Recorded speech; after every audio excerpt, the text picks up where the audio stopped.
So the way that I like to think about exponent properties actually is with order of operations. And what happens with exponent properties is that you go down a level. So if you are starting with an exponent to an exponent, you can think about that you're at the exponent level in the order of operations. So if you go down a level, you are going to be multiplying the exponents together. So as an example of this, if I have, for example, x to the 3/2, and then I decide to raise that to the 5th power. So here I have an exponent of 3/2, and that is raised again to another exponent. So it's an exponent to another exponent. So I am going to go down a level, and I'm going to multiply the exponent of 3/2 times the exponent of 5. Now, the 5 is understood to be over 1.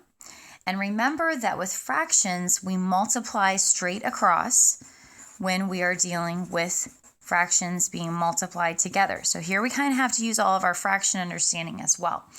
Do remember, just as a side note, you multiply straight across, and if you're adding or subtracting fractions, that's when you get an LCD. So I will multiply the 3 times the 5 to get 15, and then I will multiply straight across the 2 times the 1 to get 2. So this x to the 3/2 raised again to the 5th is going to give us x to the 15 over 2. All right, now in contrast to that, let's say that we had a problem that looked like this, where we had x to the 3/2, but then we had a whole other exponential expression, x to the 1/2. Now, in that case, I am not at the exponent to an exponent level. I am at the multiplication level. I'm multiplying two exponential expressions. So if you think about our order of operations, multiplication and division are taken care of in one level of order of operations, and then addition and subtraction are at the next level of order of operations. So when we're multiplying exponents, what we're going to see is we go down a level and we add their exponents together. So what we will have is when we're multiplying exponential expressions, we need to add the exponents. So here, because I'm at multiplication, I go down a level and I add the exponents. So I'll have 3/2 plus 1/2. Now, because these already have a common denominator, what we can do is we can just add the numerators and get 4 divided by 2. Now, 4 divided by 2, of course, reduces to just 2. So this tells us that we have our base of x raised to the 2nd power. Now, our last type of exponent rule is what happens when we have division of exponents.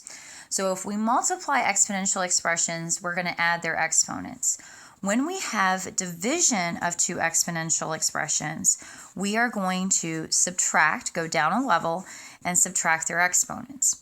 Now, when you subtract, you will take the numerator exponent minus the denominator. And whatever you get, that is going to end up in the numerator. So when we subtract, we're going to take the numerator minus the denominator, and it will end up in the numerator. All right, so let's take a look at an example of this. So let's say I have x to the 3/7 divided by x to the 2/7. So here I have division, so I go down a level and I subtract their exponents. Now when I subtract, I'm going to take the numerator exponent minus the denominator exponent. And that will give us, because we already have a common denominator, 1/x. Now, the final exponent rule that we need to be aware of is what happens when you move an exponent across the division line. So when we move exponents across the division line,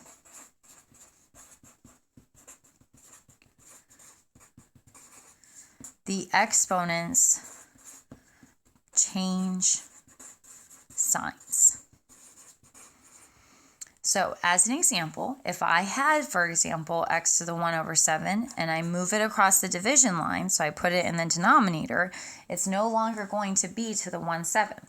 Now it will be to the -1/7.